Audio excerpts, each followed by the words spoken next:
Hey guys, my name is Lenard Blitz and welcome back to another TF66 video. Now today I've got a very special video for you today. This is my current favourite tank in the game, the Batchat 25T, the tier 10 French light tank. And you'll find out soon why it's my favourite tank. I've got two replays to show you today. Both of them played in a row actually, and both of them masteries, but you'll have to find out whether we actually win both of them, because one of them gets very, very intense indeed. Okay, so we'll go through the stats of this tank. So this tank is obviously a tier 10 light tank. It was the first light tank added to the game at tier 10, and it's one of my favourites to play at the moment. I've played probably about 200 games in it in the past 30 days. It's just quite a lot of fun to play if you can play it right.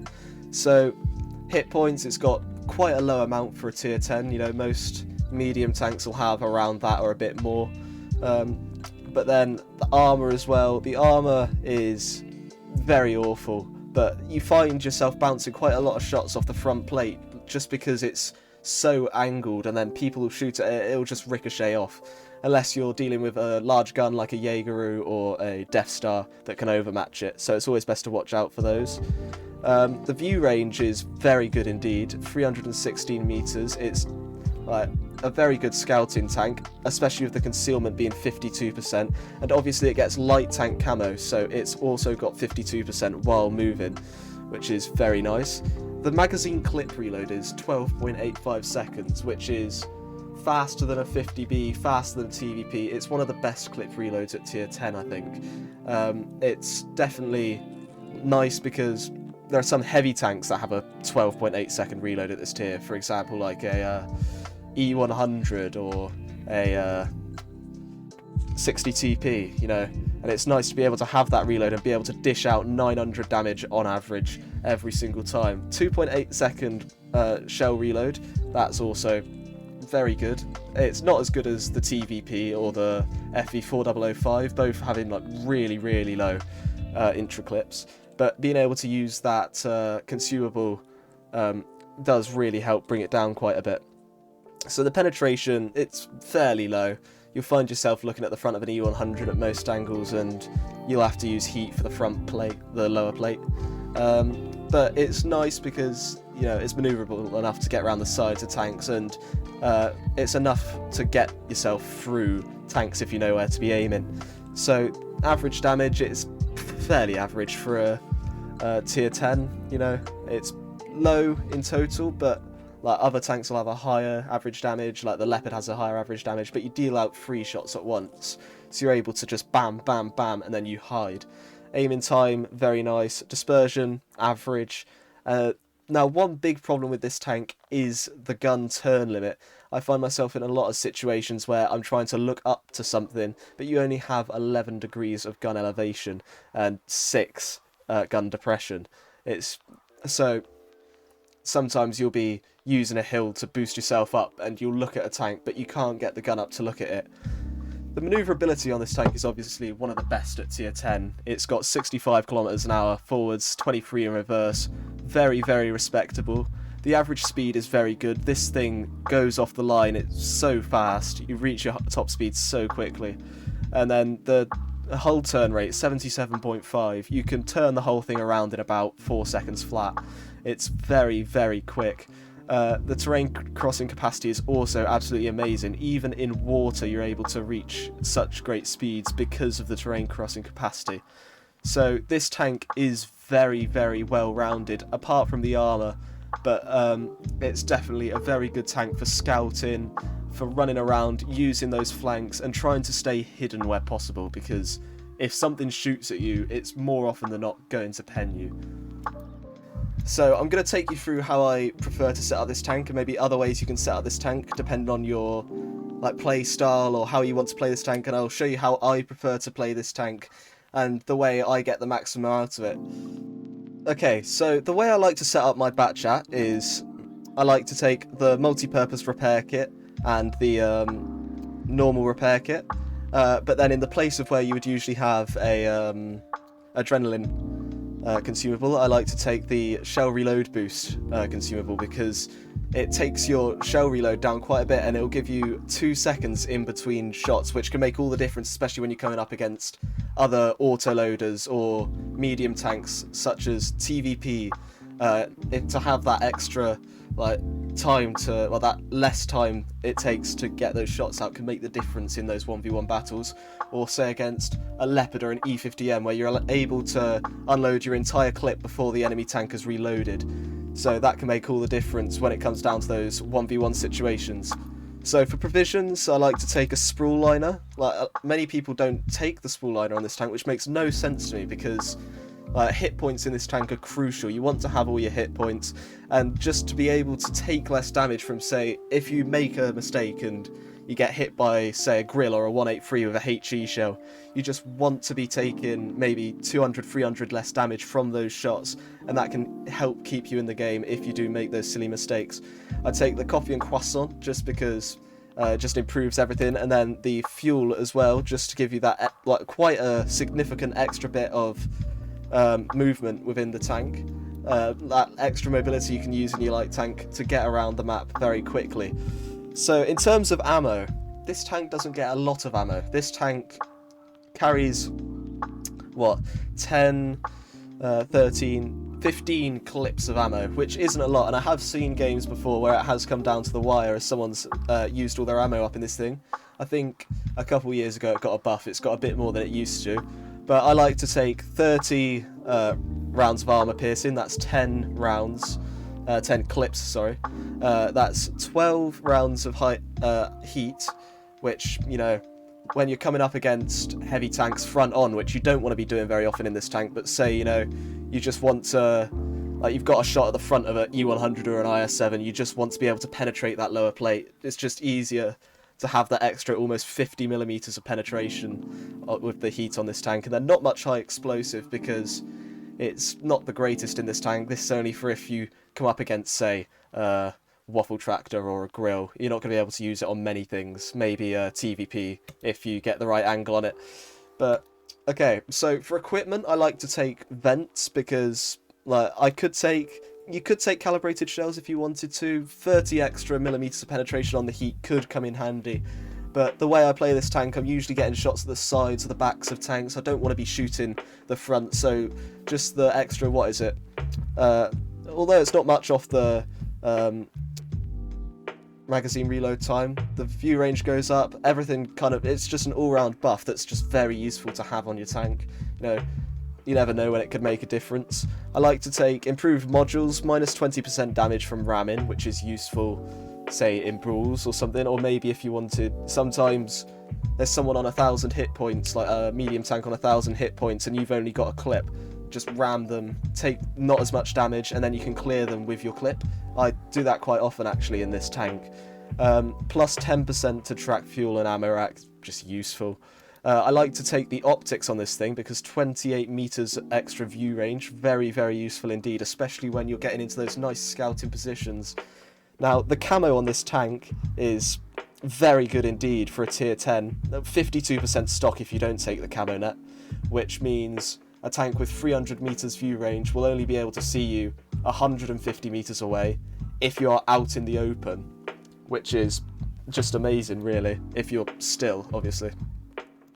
So, enhanced gun lane drive, just nice to be able to get the gun aimed in, just nice to be able to take those shots quicker, and especially since it's an autoloader, the 2.6 seconds aiming time is about the same as the intra-clip reload, which allows you to close the aiming circle before you take your next shot, which is very useful indeed.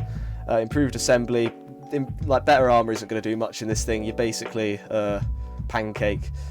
So the hit points will come in handy, just to be able to maybe take an extra shot, or, well, not an extra shot or two, but just an extra shot.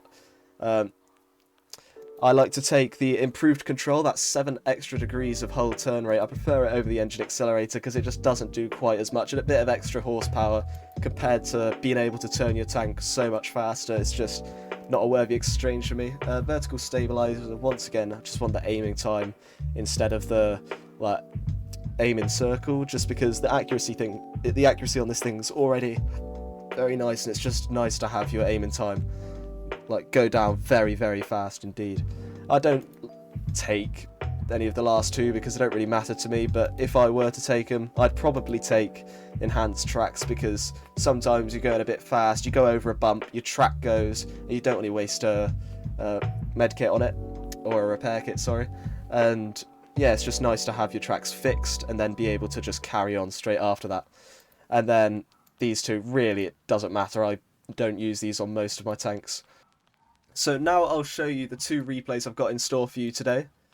So as you can see, I just played them actually, and they were both straight after each other, and I'm very happy with them. They're both very good games.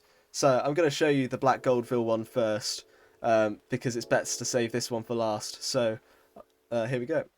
Okay guys, so we've just loaded into the game, and the first thing we're going to notice, it's not many medium tanks in this game, or light tanks. It's me and the Progetto 65 on our team, and a T-54E1 on the enemy team. So these are the kind of matchups where the Batchat really does come into its own, where it's got more mobility than everyone else on the enemy, when it hasn't got many medium tanks that it needs to be brawling with, when it's just got the ability to go in there, get like the early spotting positions, and not be challenged for those positions.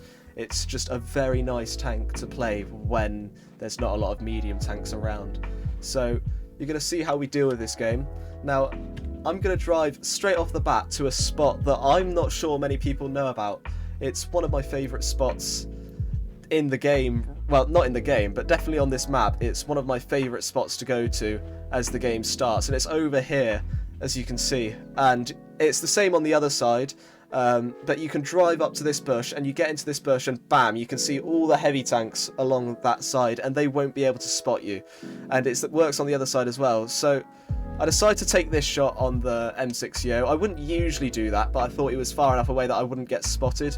Sadly I did, because the E100 was over there and the bush lines didn't quite work out.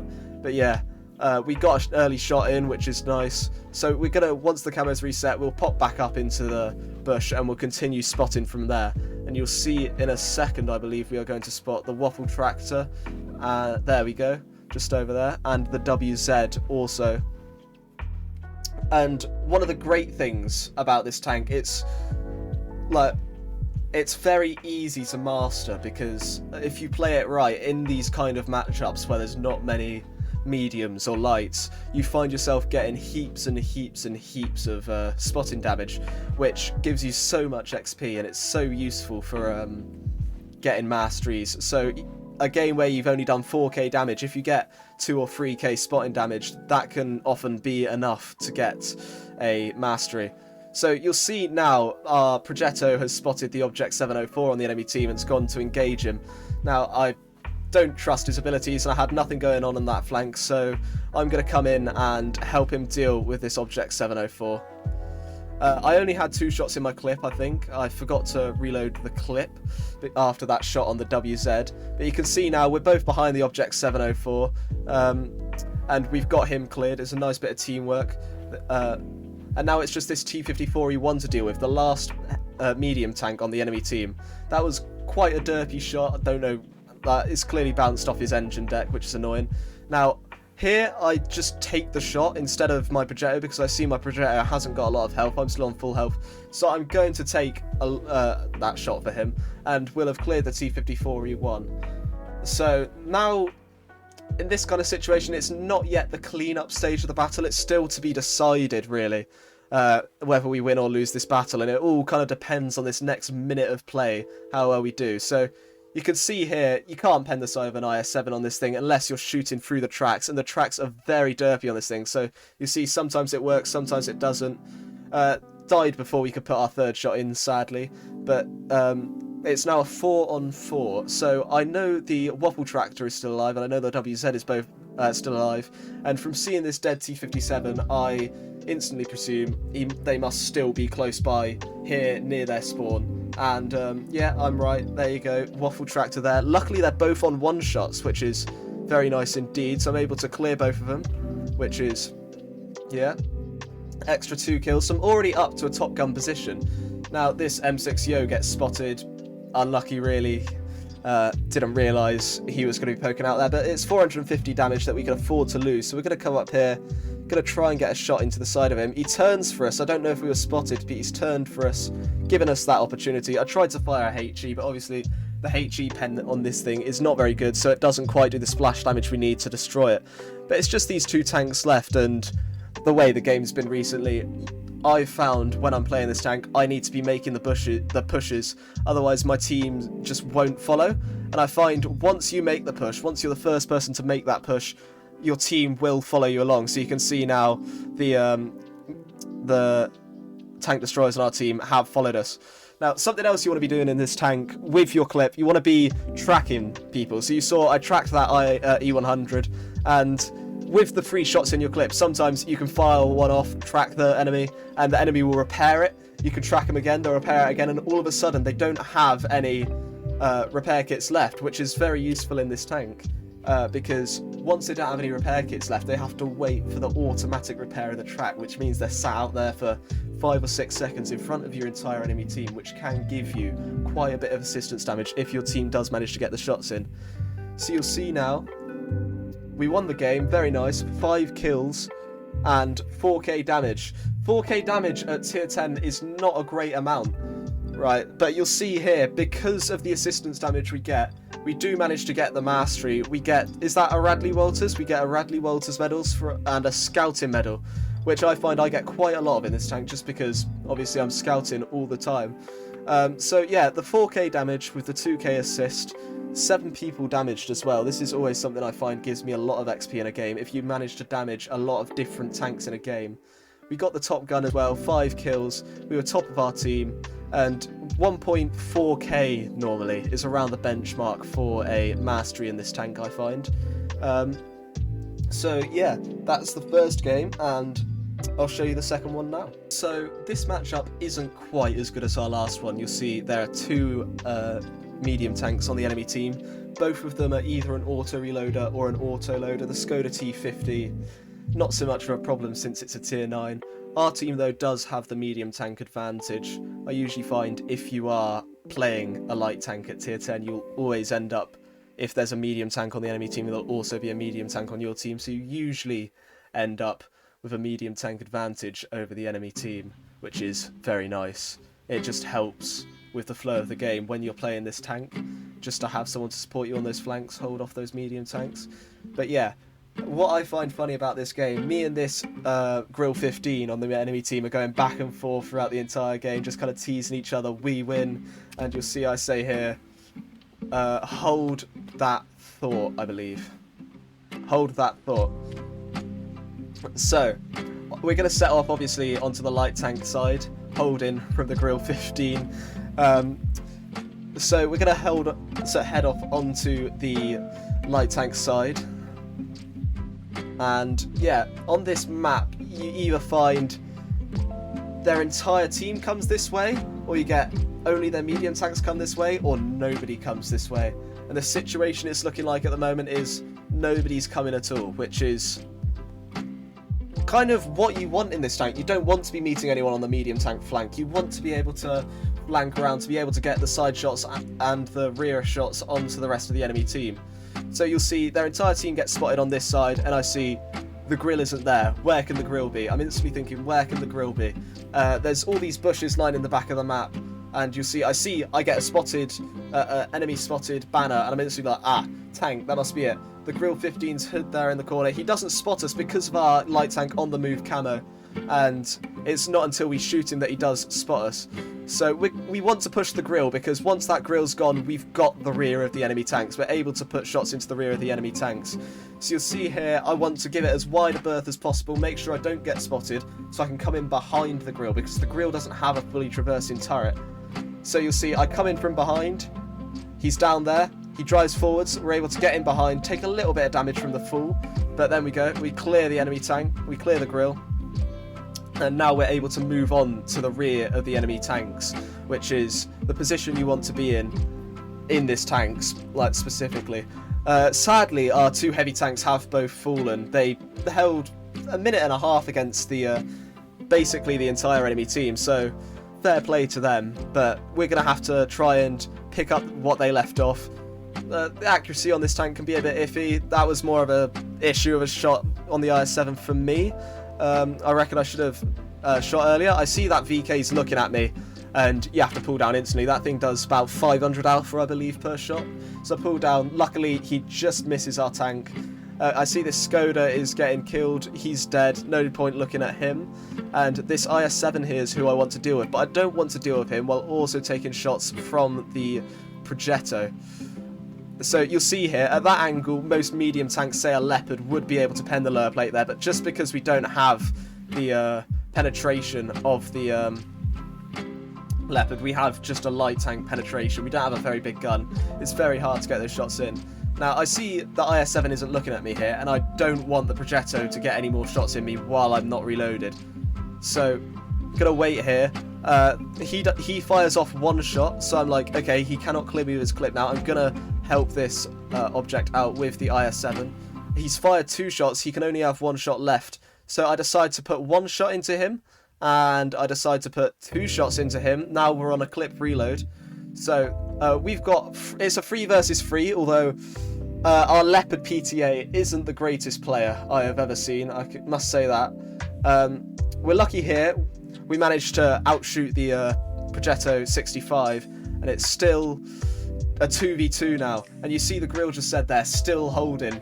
I'm still holding my word that I'm going to win this game. I haven't given up just yet. And I think I decide, do I decide? I do not decide to reload the clip here because I see the M60 is looking at our PTA. So I managed to put the 2 shots into him, and I see the VK is running over there. So what's the best thing to do? I want to be able to clear this M5 while the VK90 is distracted, and I see here he's not looking at me. Well, he is looking at me, but he's not reloaded. We're able to engage a circle of death around him, which is a very nice thing about the mobility and traverse on this tank. You can just get around tanks. And, you know, the reload on this thing, although it is an autoloader, the reload's quite fast. And we have enough time to reload our clip and run off before the VK90 can get to us after clearing our Leopard PTA. So we're already on 4,500 damage with 3 kills. So we've got a very good game on our hands here, but it's a 1v1 with 2 minutes left against a VK90 01P. So right there, we've spotted him. He hasn't spotted us though because of our camo, the 50% camo that you get on this tank on the move because of the light tank camo, and he isn't able to spot us. This allows us to loop behind without him seeing us. The crew's still saying that we're going to lose this game. I still have confidence that we can win it. So he's capping the base, obviously, so I decide to go to this area because I know I don't have a lot of gun depression or elevation, so it's best not to use the dunes. So I managed to put 1 shot in, I managed to put 2 shots in. I'm using that fast, I'm using the shell reloader to decrease our time between shells, and that's what allowed us to avoid the shell from the VK90. So you can see now, he's pushing on us, and I'm thinking, how do I circle of death him here? How do I circle of death him? How do I circle of death him? How can I get around him so that I can clear 1,400 hit points before he can clear my 600? So we're going to engage it here. Unluckily, he gets a shot into us. We're a 1 shot. And now we're on a clip reload. We managed to set him on fire, which, lucky for us, almost brings him down to a 1 shot. So it's just about trying to get around before the gun. Will he be able to shoot us? Will he be able to shoot us? Will he be able to get that shot in? He gets the shot in, but he fires a HE shell. He's thrown the game, and we manage to clear him. That is 6.5k damage, 4 kills, thought held. Thank you very much. Oh, let's go. What a game that was. That's my highest damage since they introduced the new statistics on the screen. So for now, that is what is displayed as my highest damage game on my profile. So we get the mastery, we get the high caliber, we get the top gun. 6.5k damage, almost 1k assistance, 1.7k experience. That is a fair amount. So, well played by everyone on the enemy team. The grill was a good sport. I messaged him after the game. He wasn't that salty about it. The VK had a very good game indeed, 5k. Sadly, I had to take it away from him. But yeah, it was very well played, and I'm sure you can see why the Batchat is one of my favourite tanks at tier 10. Just the ability to be able to crawl into those spaces, get places where other tanks can't get in the time that they can't get there, be able to stay places where other tanks would get spotted, just because it's so mobile, small, it's got the camo, and it's got that brilliant auto-loader gun that just allows you to clip, dip, and then just like relocate and do it all over again. So it's such a beautiful tank. I definitely recommend playing it. Thank you for watching this TF66 video, and I'll see you in the next one. Bye bye.